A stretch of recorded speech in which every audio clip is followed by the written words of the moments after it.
Assalamualaikum warahmatullahi wabarakatuh. Alhamdulillah, nahmaduhu wa nasta'inuhu wa nastaghfiruh wa na'udzubillah min sururi anfusina wa sayyiati a'malina. Man yahdihillah fala mudhillalah wa man yudlil fala hadiyalah. Asyhadu an la ilaha illallah wahdahu la syarikalah wa asyhadu anna Muhammadan abduhu wa rasuluh. Ya ayyuhalladzina amanu ittaqullaha haqqa tuqatih wa la tamutunna illa wa antum muslimun. Amma ba'du. Fa inna ahsanal kalami kalamullah wa khairal huda huda Rasulillah sallallahu alaihi wasallam wa syarrul umur muhdasatuha wa kulla muhdasatin bid'ah wa kulla bid'atin dalalah wa kulla dalalatin finnar. Ma'asyiral muslimin, para pemerhati roja, kaum muslimin dan muslimat yang dimuliakan Allah. Pertama-tama kita bersyukur pada Allah Subhanahu wa taala atas segala nikmat dan karunia yang Allah berikan kepada kita.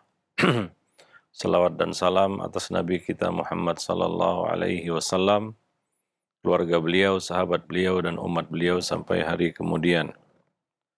Para pemerhati roja, kaum muslimin dan muslimat yang dimuliakan Allah, pada kesempatan pagi ini kita kembali bertemu dan akan melanjutkan pembahasan yang kita angkat dari buku Ada Apa Dengan Remaja. Kita sampai pada poin keterampilan berdialog dengan remaja. Dialog ini adalah pembicaraan dua arah. Ada momen kita berbicara, ada momen kita mendengar. Bagaimana halnya berkomunikasi dua arah, ada pihak yang bicara, ada pihak yang mendengarkannya. Maka kita di samping bisa berbicara, kita juga harusnya juga bisa mendengar. Memahami manusia adalah dengan mendengarkannya. Dengan itu kita bisa memahami manusia. Kalau kita bicara sama manusia, kita belum tentu kita tidak akan bisa memahami mereka hingga kita mendengarkan. Demikian pula anak, dia adalah manusia yang perlu kita pahami juga. Dan kita tidak akan mungkin memahami anak remaja kita hingga kita mau mendengarkannya. Ya, ada sebagian orang tua yang nggak bisa mendengar, hanya bisa ngomong. Dan kalau ngomong nggak mau diinterupsi, nggak mau diputus, ngomong terus. Anak nggak dikasih kesempatan untuk bicara. Atau di sana ada mungkin pandangan yang mengatakan anak nggak boleh bicara di depan orang tua, harus diam. Ya, nah maka orang tua ini yang ngomong terus dari A sampai Z dan dia nggak mau mendengar. Lalu bagaimana dia bisa memahami manusia jika dia tidak mau mendengarkannya? Ya, apalagi yang di depan kita ini bukan bocah. Ya bocah mungkinlah. Tapi remaja dia adalah manusia yang menuju dewasa. Ya, maka kita perlu mendengar apa yang ada pada dirinya. Remaja sudah memiliki kemampuan untuk mengungkapkan perasaan, isi hati. Bahkan dia sudah mampu untuk menuangkan pikirannya. Ya, maka Nabi SAW di dalam berbagai kesempatan beliau juga mendengar, menyimak, bukan hanya berbicara. Ya, maka ini yang harus kita pahami ya para orang tua, yaitu bagaimana keterampilan berdialog. Keterampilan berdialog ini bukan hanya keterampilan ngomong, enggak. Tapi juga tahu momen-momen di mana kita harus mendengar, menyimak. Itu namanya dialog. Pembicaraan dua arah. Ya, ada momen kita bicara, ada momen kita mendengar. Barulah dikatakan dialog. Kalau kita aja yang bicara, itu namanya monolog, ya, bukan dialog. Ya, kecenderungan orang tua ya melakukan monolog saja. Ya, dia nggak bisa berdialog terutama dengan anak remajanya. Maka dialog merupakan keterampilan yang penting dan seharusnya para orang tua menguasainya, ya, memilikinya. Karena ini akan membantu untuk mempererat hubungan kita dengan siapapun, ya, terutama dengan anak-anak remaja kita, dan berinteraksi positif pada usia mereka, menurut tingkatan usia mereka. Nah, demikian. Bagaimana agar dialog kita dengan anak remaja kita itu bisa berbuah positif? Ya, tentunya semuanya dengan ilmu, ya. Nah, maka orang tua harus mempersiapkan diri ketika dia akan berdialog dengan anak remajanya. Kira-kira apa yang akan dibicarakan, ya kira-kira tujuannya apa, ya. Nah, dan berusaha untuk membuat ya materi pembicaraan itu sesimpel dan sesederhana mungkin, ya, tidak ngalor ngidul, nggak karuan, ya, nggak tahu ujung pangkalnya. Ya, kadang-kadang banyak orang berdialog itu nggak jelas arahnya kemana begitu. Nanti ke sini, kadang ke situ, nah, akhirnya semua dibicarakan nggak fokus. Nah, maka orang tua harus mempersiapkan ketika akan berdialog, ya, dengan anak misalnya atau anak remaja, dia harus mempersiapkan apa sih tujuannya, apa yang akan dibicarakan, goals-nya apa kira-kira tujuannya, ya. Nah, apa targetnya, ya. Nah, jadi perlu disederhanakan. Jangan dibuat jelimet, ya, rumit sehingga si remaja ini juga bingung. Tadi dia ngobrol sama orang tuanya, kesimpulannya apa? Nggak ada kesimpulan juga, ya. Nah, demikian. Taib. Di sini ada beberapa hal, ya, yang perlu diperhatikan, ya, para orang tua untuk mengasah keterampilan berdialog mereka dengan anak-anak remaja mereka. Yang pertama adalah, ya, dialog positif. Ya, kita bicara tentang dialog yang positif. Adalah kita memperhatikan dengan baik, mendengarkan, dan kadang-kadang diam lebih banyak daripada bicara. Ini sudah kita singgung sebelumnya. Yang namanya dialog itu ada momen bicara, ada momen mendengar, ya, ada momen mendengar. Ya, kita harus tahu juga kapan kita persilakan anak remaja itu untuk bicara, untuk mengungkapkan isi hatinya, apa unek-unek yang ada di dalam hatinya, ya. Nah, dan ini juga untuk memperhatikan bagaimana adab dan etikanya dalam berbicara. Ya, mungkin salah dan perlu diluruskan, perlu dibimbing, ya, perlu dituntun, maka kita meluruskannya kalau ada kesalahan-kesalahan di sana. Maka coba biarkan mereka bicara. Ya, sebagian remaja yang ditekan terus oleh orang tuanya, sehingga orang tuanya nggak ngerti, ini anak sebenarnya mampu berbicara atau tidak. Bukan bisa ngomong, ya, kalau ngomong semua orang bisa ngomong, tapi kemampuan, ya, keterampilan untuk berbicara, ini tidak semua orang memilikinya.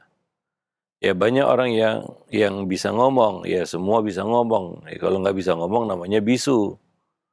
Tapi keterampilan bicara nggak semua orang bisa memilikinya atau bisa melakukannya. Nah, lalu bagaimana kita tahu anak remaja kita ini punya kecakapan dan keahlian di dalam berbicara, keterampilan di dalam berbicara, kalau kita tidak mendengarkannya? Ya, mendengarkannya bagaimana dia berbicara. Nah, sebagian remaja yang terus dikungkung oleh orang tuanya, selalu kalau dia di depan orang tua, dia pihak yang diam, dengar, ya. Nah, cuma bisa bilang iya, iya, iya, iya, gimana? Kita bisa tahu, orang tua itu bisa tahu keterampilan berbicara anaknya. Nah, anak-anak remaja seperti ini cenderung ya dia jadi pendiam dan nggak bisa bicara memang, ya. Karena dia tidak pernah diasah dan dilatih untuk berbicara.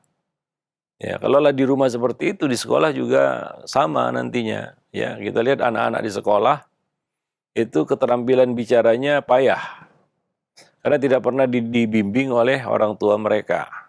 Bagaimana cara berkomunikasi yang baik, cara berbicara yang baik. Bukan hanya bisa bunyi ya, bukan hanya bisa ngomong. Kalau bisa ngomong semua, ya kalau nggak ada kelainan bisa ngomong. Tapi tidak semua orang punya keterampilan di dalam berbicara. Itu salah satu yang kita katakan faidah. Ya, orang tua itu juga harus menyimak kata-kata perkataan anak remaja mereka untuk menilai gimana ya cara bicaranya. Mungkin di sana ada pemilihan kata yang mungkin kurang tepat kan begitu ya, atau intonasi yang mungkin nggak pas ya. Nah ini yang perlu diluruskan begitu ya. Maka dialog positif adalah ya kita memperhatikan dengan baik, mendengarkan dan terkadang diam lebih banyak daripada berbicaranya. Ya, nah demikian. Yang kedua, dialog positif adalah kita menggunakan bahasa pujian dan motivasi sebelum mencela dan menghujat. Ya, nah ini retorika bicara yang dipakai Nabi ya. Nabi selalu berkomunikasi dengan baik sehingga orang yang mendengarnya itu tidak antipati, ya. Misalnya Nabi mengatakan ketika menegur orang-orang yang ingin melakukan tazkiyatun nufus dengan cara yang salah. Nabi mengatakan ma balu aqwamin yaquluna kadza wa kadza. Kenapa ada orang-orang yang berbicara begini dan begitu?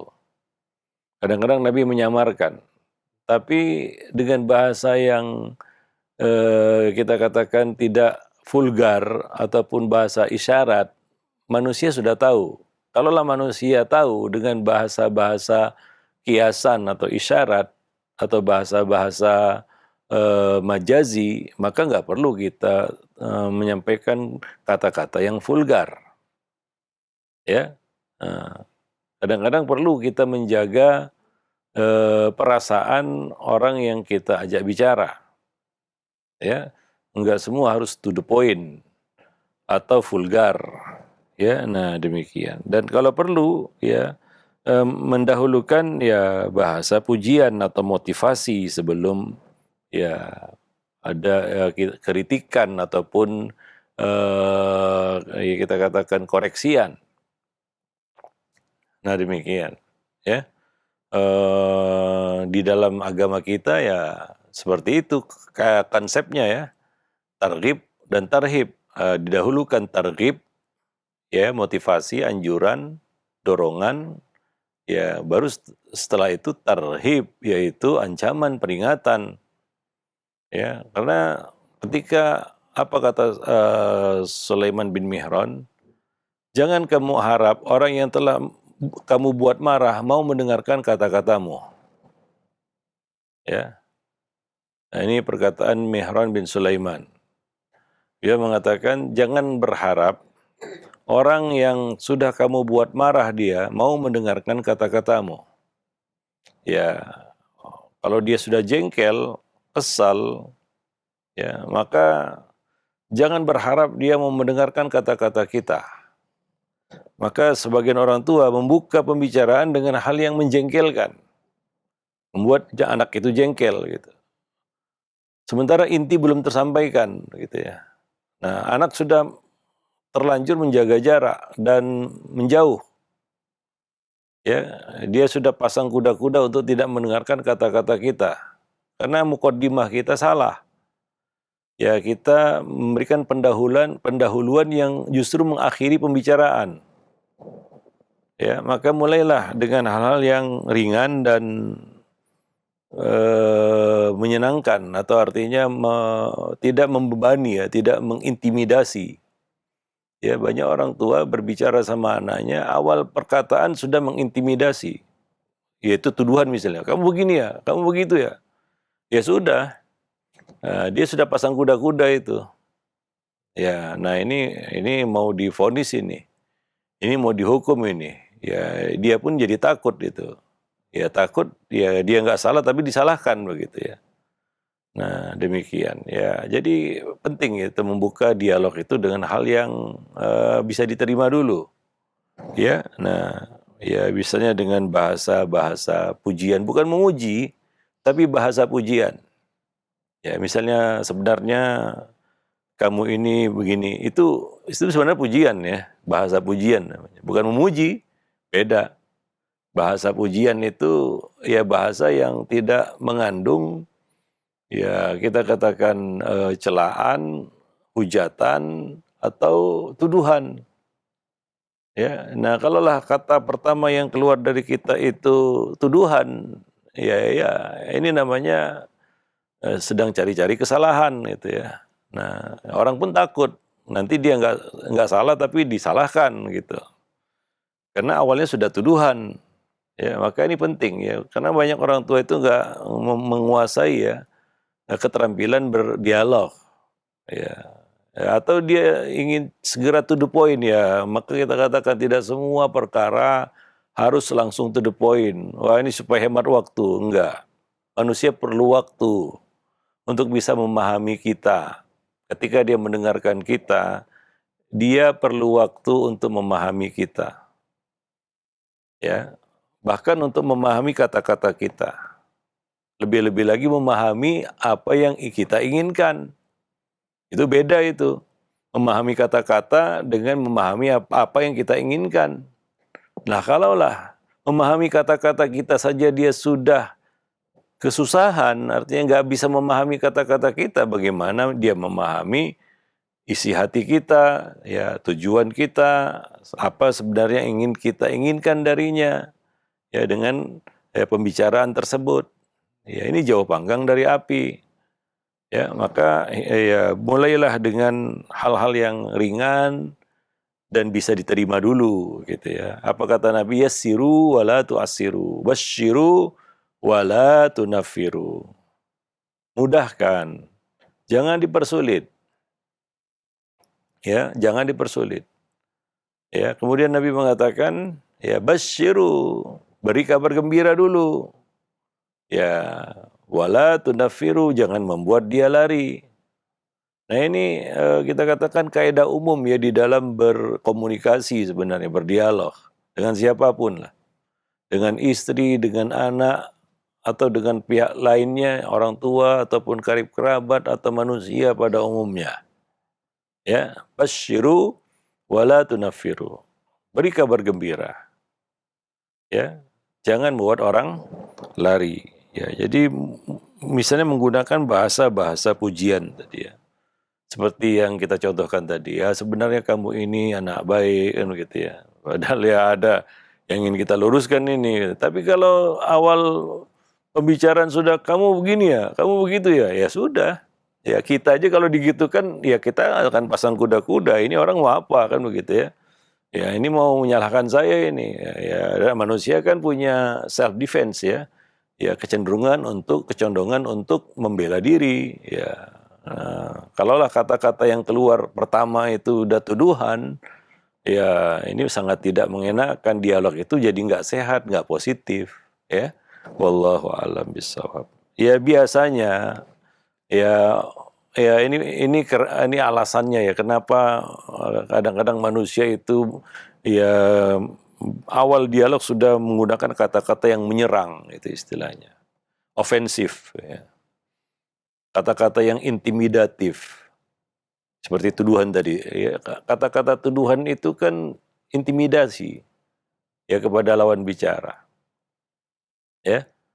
Nah biasanya karena ingin segera menyelesaikan pembicaraan, ya nggak mau bertele-tele katanya, tanpa basa-basi ya nggak bisa begitu. Ya, ini juga moto yang salah tanpa basa-basi itu. Ya manusia perlu basa-basi, Nabi juga berbasa-basi, ya.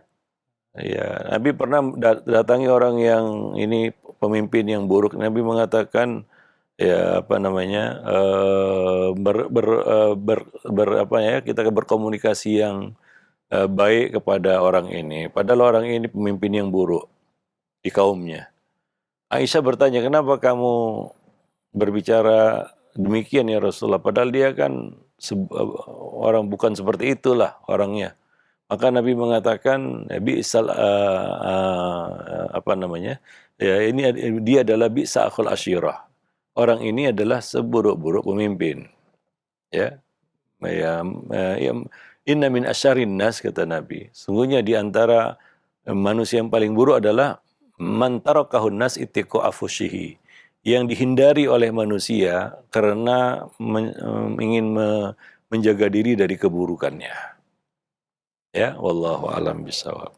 Nah, demikian. Artinya Nabi mengatakan basyiru, ya beri kabar gembira dulu, ya beri yang enak-enak dulu, yang baik-baik dulu, ya, yang bisa diterima oleh jiwanya dulu, ya.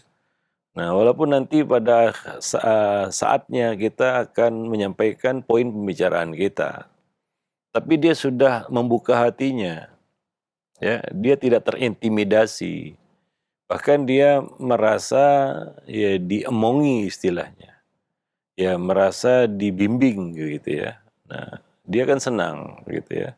Wallahu alam bisawab. Ya biasanya seperti itu, karena ingin segera tidak mau bertele-tele, nggak mau berbasa-basi panjang lebar, akhirnya dia ambil ya, jalan pintas seperti itu dengan cara dialog yang intimidatif, ya straight to the point istilahnya. Ya ada hal-hal yang bisa to the point ya, tapi lebih banyak lagi hal-hal yang ya kita jangan berbicara dengan manusia langsung straight to the point, itu enggak etis juga. Ya, wallahu a'lam. Misalnya di dalam hal ingin meluruskan kekeliruannya, ya menasihatinya. Wallahu a'lam bissawab. Ya, nah demikian. Jangan terburu-buru, ya. Ya, itulah dialog. Ya, karena kalau kita terburu-buru berdialog ini, ujung-ujungnya bukan dialog tapi monolog. Kita ngomong terus sampai kepada kesimpulannya, sementara yang kita ajak bicara nggak dikasih kesempatan untuk ngomong, kemudian kita sudahi, ya udah dia pun bingung itu, ya, ya dia pun bingung, dia pun nggak ngerti apa sebenarnya keinginan kita, maunya kita apa, ya. Nah demikian, wallahu a'lam bishawab. Itu yang kedua ya. Ya tadi kita sebutkan bahasa pujian, maksudnya bukan memuji-muji, bukan, tapi bahasa pujian bahasa positif. Artinya ya tadi ya kita katakan hal-hal yang ya mengungkap sisi positif manusia, ya mengungkap sisi positif manusia, itu bahasa pujian.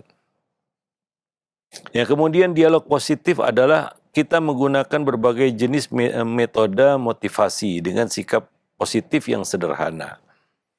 Ya, motivasi ini perlu ya, karena manusia suka dimotivasi dan manusia tidak suka diintimidasi.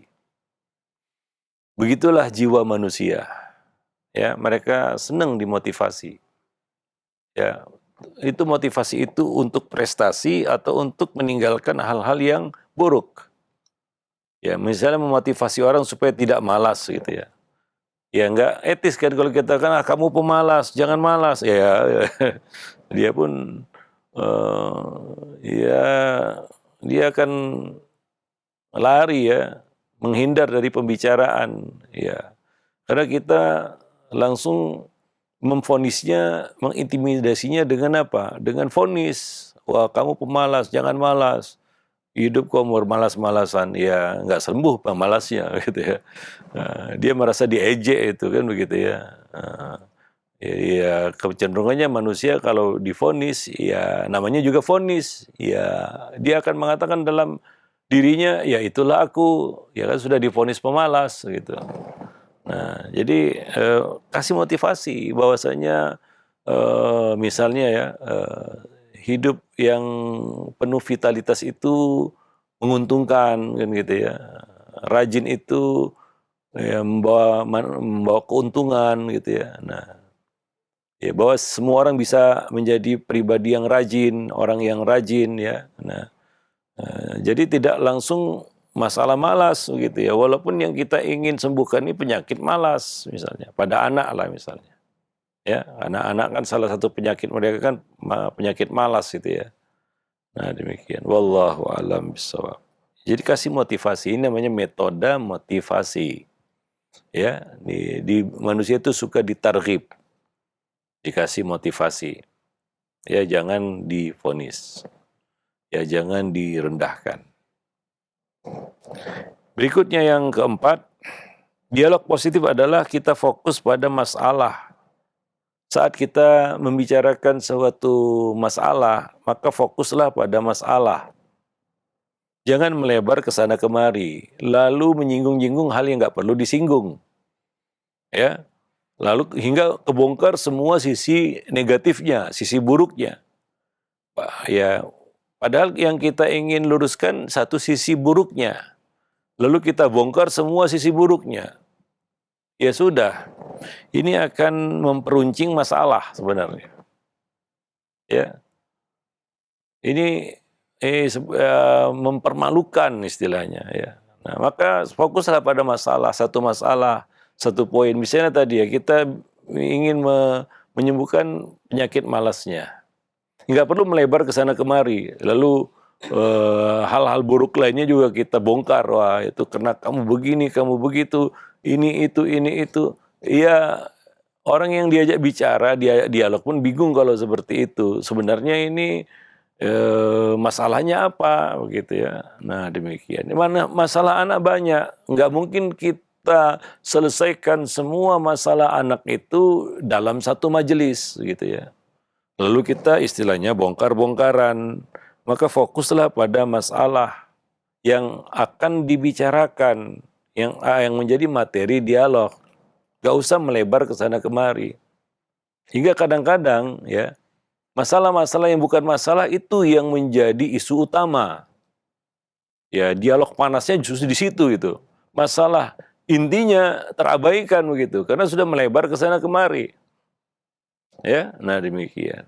Ya, kadang-kadang lawan dialog kita yang ingin melebarkan masalah, balikkan dia ke tracknya ya, masalah yang sedang dibicarakan gitu ya. Nah, karena nggak mungkin semua masalah bisa kita selesaikan dalam satu majelis. Ya, masalah anak banyak. Ya, maka satu persatu. Ya, wallahu alam bishawab. Kemudian dialog positif adalah kita memberikan kesempatan pada anak untuk mengungkapkan pendapatnya, meskipun tidak menyenangkan bagi kita. Coba latih dia untuk jujur di depan kita. Nyaman jujur. Ya, sehingga ini akan menjadi suatu kebiasaannya ya, jujur sama orang tua. Ya, itu poin penting dalam kita katakan membangun relasi dengan anak, ya hubungan dengan anak, yaitu membuat dia nyaman jujur kepada kita. Maka kita harus siap mendengarkan perkataannya, walaupun tidak mengenakan kalau dia jujur. Ya, sebagai orang tua lebih suka mendengarkan anaknya bohong, karena itu yang membuat dia puas, padahal dibohongi gitu ya.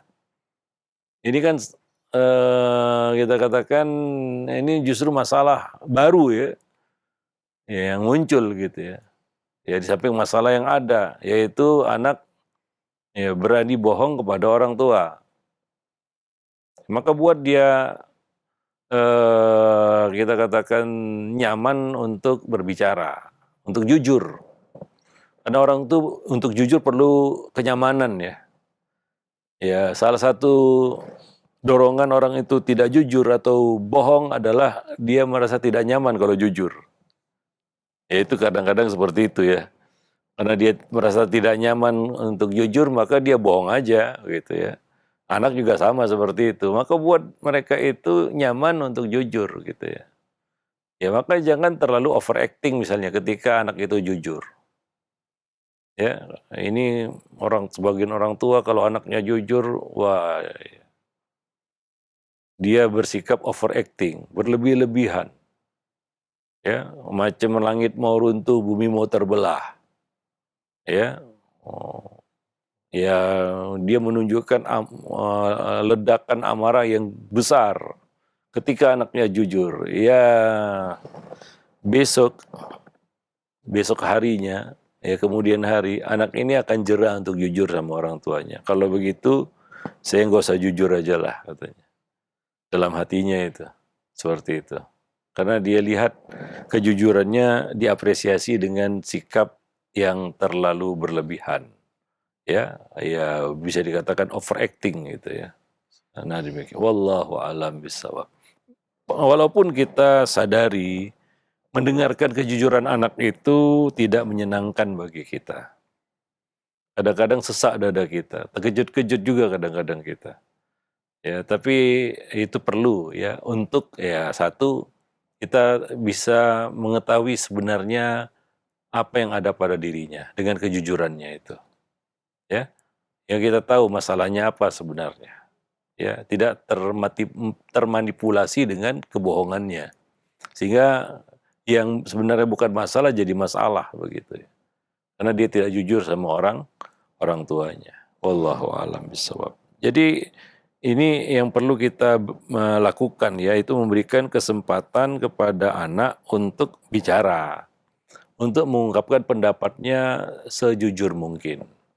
Wallahu a'lam bishawab. Nah, demikian ya beberapa poin ya bagaimana agar dialog kita dengan anak-anak kita terutama anak remaja kita bisa menjadi dialog yang positif. Berikutnya kita akan bahas tentang mengasah keterampilan berbicara. Ini keterampilan berbicara ya. Karena kita sebutkan tadi manusia bukan hanya bisa sekedar bisa ngomong. Kalau bisa ngomong banyak orang bisa ngomong. Tapi tidak semua orang punya keterampilan di dalam berbicara. Wallahu a'lam bishawab. Taib subhanakallah bihamdik. Asyhadu an la ilaha illa anta. Astaghfiruka wa atubu ilaik. Nah, baik. Alhamdulillah, terima kasih banyak Syukran jazakallahu khair atas materi yang telah disampaikan oleh Ustadz dari pembahasan keterampilan berdialog dengan remaja. Dan ini mudah-mudahan jadi wawasan tambahan bagi kita semua agar kita bisa lebih baik lagi dalam komunikasi dengan anak-anak kita, ya terkhusus ya anak-anak kita yang sudah menginjak masa remaja. Baik, untuk selanjutnya kami akan ajukan beberapa pertanyaan yang sudah masuk di layanan pesan WhatsApp dari pembahasan kita di kesempatan pagi hari ini. Yang pertama, Ustaz, ada pertanyaan. Assalamualaikum warahmatullahi wabarakatuh. Ya Ustaz, bagaimana cara komunikasi dengan anak remaja yang ketika anaknya diperlakukan halus malah semakin semaunya dalam kelakuannya, Ustaz? Diberikan sedikit ketegasan malah terlihat memberontak, Ustaz. Nah, yang tanyakan bagaimana cara berkomunikasi dengan anak remaja tersebut? Ya, pertama sabar ya. Karena mengambil hati manusia itu nggak mudah. Perlu usaha berkali-kali juga. Ya. Yang jelas adalah kita harus menampilkan kelembutan dan memberikan kasih sayang ya. Dan itu harus nampak ya nyata dan bisa dirasakannya. Ya. Nah, demikian. Ya, kita sedang diuji kesabaran ini. Ya, misalnya seperti itulah responnya. Ya, tentunya kita tahu itu adalah cara komunikasi yang salah, kan begitu ya. Nah, ya itu yang perlu kita. Ini satu PR lagi udah ada di depan kita ini, ada dalam catatan kita yaitu cara komunikasi anak kita yang buruk, gitu, yang perlu kita luruskan. Ya, nah demikian. Ya sabar. Untuk mengambil hati manusia itu nggak bisa terburu-buru karena ya perlu kesabaran karena Allah menguji kita. Nah, yang menguji kita itu Allah Subhanahu wa taala. Allah mengatakan ya wa ja'alna ba'dakum li ba'din fitnatan atasbirun, dan kami jadikan, kata Allah, kami jadikan sebagian kamu menjadi ujian bagi sebagian yang lainnya ya agar untuk melihat atasbirun, apakah kamu bisa bersabar? Ya, buah sabar itu di akhir biasanya, bukan di awal. Ya, nah itulah pohon kesabaran yang buahnya di akhir munculnya, itu bukan di awal. Ya, maka kita perlu ya istiqomah dalam kesabaran itu. Ya, nah apakah wah ini saya lemah lembut, nggak bisa ini harus kasar gitu, keras. Itu artinya kita gagal ya untuk bisa sabar memperlakukan ataupun menghadapi anak dengan lemah lembut. Wallahu alam bisawab. Ya kira-kira lah kalau kita ganti, kita robah gaya kita. Oh ini lemah lembut nggak bisa, ini harus pakai cara kasar ini. Ya kira-kira selesai nggak masalahnya? Ya, selesai nggak masalahnya? Kalau masalahnya nggak selesai, maka akan muncul masalah baru itu. Yaitu apa? Kita mengajarkan kekasaran kepada anak. Dia akan makin kasar lagi. Ya siapa yang bisa bertahan paling kasar aja nanti. Si anak kasar, orang tua kasar, maka ini tinggal nunggu siapa yang paling kasar di antara keduanya gitu ya. Nah, ya. Maka yang paling kasar lah yang menang gitu ya. Akhirnya dua-duanya jadi orang kasar, baik orang tuanya maupun anaknya. Apa hasilnya? Ya, buruk sebenarnya. Ya, artinya di sini kita yang kalah sebenarnya. Kita kurang sabar sehingga kita pilih cara yang kasar. Ya, wallahu a'lam bishawab. Ya, maka sabarlah. Perlu usaha yang keras ya, yang continue ya, terus menerus sabar untuk bisa mengambil hati orang lain ataupun di sini adalah anak kita. Wallahu a'lam bishawab. Nah, iya baik. Alhamdulillah terima kasih banyak Ustaz atas jawaban dan nasihatnya. Dan selanjutnya kami ajukan kembali pertanyaan yang kedua di layanan pesan WhatsApp. Ya Ustadz, bagaimana menyadarkan anak remaja kita akan beratnya tantangan dia di masa depannya nanti agar dia bisa termotivasi untuk lebih rajin lagi dalam segala hal? Ya, membangun kesadaran itu juga perlu waktu ya. Dialog itu kan perlu dibangun, bukan langsung satu majelis selesai semua pembicaraan. Kayaknya enggak ya. Ya kita juga harus atur ya.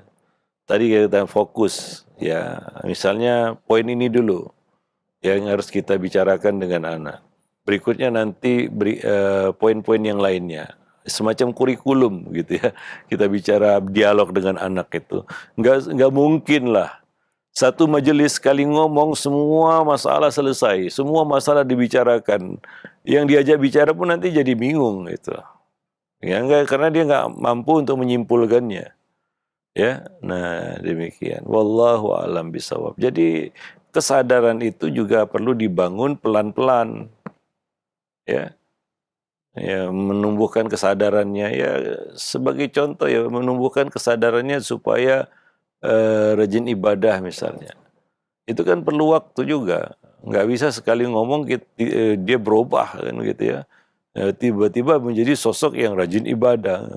Nggak bisa juga kan. Nah demikian. Atau untuk meninggalkan satu kebiasaan buruknya misalnya.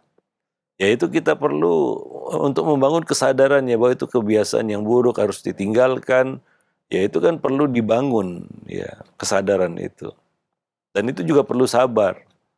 Mungkin ya sekali dua kali dia masih kambuh lagi, ya perlu diomongi lagi, ya perlu dibicarakan lagi kan begitu ya, dan terus gitu ya. Nah demikian. Wallahu alam bishawab. Nah, iya baik, terima kasih banyak. Syukran jazakallahu atas jawaban Ustaz ya, demikian untuk yang bertanya. Dan selanjutnya ya Ustadz, ada ini yang bertanya, ya Ustadz mohon bagaimana menyikapi anak yang sudah terlanjur kita marah-marahi dan yang memukul karena tidak jujur dengan orang tua. Yang memukul tidak disebutkan orang tua atau anaknya ini Ustadz. Ya. Ya mungkin orang tuanya karena dia yang marah. Iya mungkin. Iya, mungkin orang tuanya karena dia yang marah gitu ya. Ya karena anaknya nggak jujur itu, bohong lah. Gitu. Iya. Ya ini masalah kan ya.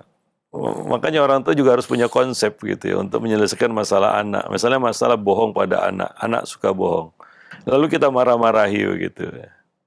Ya. Kesadaran apa yang terbangun pada anak untuk tidak bohong lagi gitu. Kita khawatir yang muncul justru dendam. Iya. Ya, dia dimarahi, dia sebenarnya juga marah.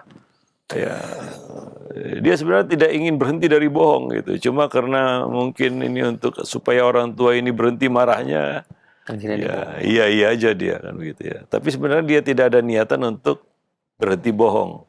Karena tidak terbangun kesadaran itu, kan begitu ya. Maka membangun kesadaran itu ya perlu sabar juga, perlu waktu. Dialog yang mungkin intens dengan anak ya berkali-kali, nggak cukup satu kali. Nah kalau keburu marah-marah seperti itu ya kita sudah bahas sebelumnya ya di buku ya mendidik anak tanpa amarah. amarah begitu. Marah itu sebenarnya lebih kepada kita mengikuti nafsu kita aja, ya kejengkelan dan kekesalan kita. Ya, rasa frustasi kita terhadap anak sehingga kita lampiaskan itu dengan marah-marah, ya. Nah, ya perlu kita robah ya cara mendidik anak yang seperti itu, ya. Nah demikian ya kalau terlanjur marah-marah seperti itu ya tentunya ya perlu kita kalau perlu ya minta maaf ya minta maaf. Mungkin ada kata-kata yang nggak baik ketika kita marah yang perlu kita ya koreksi ya kita perlu minta maaf kepada si anak itu kan begitu ya. Nah kedepannya ya jangan seperti itu lagi kan begitu. Wallahu a'lam bishawab. Nah, Ya. iya, nah baik, alhamdulillah terima kasih banyak. Syukran jazakallahu khair atas jawaban Ustaz. Demikian untuk yang bertanya dan selanjutnya kami ajukan kembali. Ada pertanyaan nih Ustaz, anak kami sudah berumur 18 tahun, tapi dalam komunikasi baik dengan teman dan anggota keluarganya, pemilihan kata dan kalimatnya itu sering tidak tepat Ustaz. Nah, bagaimana cara mendidiknya supaya komunikasinya itu bagus Ustaz dengan baik dengan teman ataupun anggota keluarga yang lainnya? Ya, maka ini perlu anak itu perlu diajar, dididik, dibimbing untuk bisa berbicara. Oleh karena itu tadi kita sebutkan kadang-kadang kita perlu dengar si anak ini gimana cara berkomunikasinya. Ya kalau ada cara yang salah itu kita luruskan ya. Ya kita arahkan ya, kita contohkan juga ya. Bagaimana cara bicara yang baik. Ya, kalau ada kata-kata yang tidak pantas ya kita luruskan. Orang tua harus bisa menyeterilkan ya racun-racun yang mungkin ini pengaruh lingkungan di luar sana, pergaulan ya atau apa yang dia tonton, apa yang dia lihat, kemudian itu yang dia tiru, ya dan itu kebanyakannya tidak benar ya, salah kan begitu ya, maka ya kita latihlah dia untuk ya merubah ya atau memperbaiki cara komunikasinya termasuk pemilihan kata misalnya. Oh itu kata jangan dipakai lagi misalnya ya. Oh kata itu kurang tepat, yang tepat adalah kata ini begitu ya. Jadi itu perlu dibimbing anak itu, perlu dididik dan dilatih untuk bisa berbicara. Ya wallahu alam bisawab. Ya maka guru yang bijaksana itu adalah guru yang juga memberikan kesempatan anak untuk ngomong begitu ya. Bukan hanya dia yang ngomong begitu. Ya ada sebagian orang tua yang kita ngomong terus dia. Ya, kalau anak bicara langsung dipotong, diam, diam, diam. Ya udah selesai. Ya. Kita orang tua ini nggak bisa menjamin juga anak itu paham atau enggak gitu ya. Atau apa yang ada dalam hatinya, mungkin ada sesuatu yang ingin dia ungkapkan. Bagaimana kita bisa memahami manusia jika kita tidak mau mendengarkan mereka? Kita tidak akan paham itu manusia. Atau kita memahaminya sepihak saja. Menurut kita pemahaman kita tentangnya ini dan ini, ya belum tentu. Berapa banyak dugaan kita salah tentang manusia karena kita nggak memahaminya. Ya, wallahu alam bisawab. Taib. Nah, demikian ya, mungkin, orang tua perlulah untuk, menuntun dan membimbing anak-anak mereka untuk bisa berkomunikasi, berbicara yang baik. Mengajarkan kepada mereka bagaimana keterampilan berbicara, ya, wallahu a'lam bishawab. Masalah intonasi misalnya ya, kemudian pemilihan kata, kemudian cara bertutur ya, dan lain-lainnya. Ya, termasuk ya anak bicara kemudian dia diam, ya. Karena itulah yang dia lihat dari kita. Kita bicara dan kadang-kadang kita mendengarkan. Berdialog, ya. Nah, demikian. Wallahu a'lam bishawab. Nah, Ya, bisa menyimak. Kadang-kadang anak itu nggak dibiasakan, nggak dilatih untuk menyimak. Kenapa? Karena memang orang tuanya juga nggak pernah menyontohkan itu, bagaimana menyimak perkataan orang hingga bisa memahaminya. Ya. Nah, wallahu a'lam ya. Taib, subhanakallah bihamdik asyhadu an la ilaha illa anta astaghfiruka wa atubu ilaik. Assalamualaikum warahmatullahi wabarakatuh.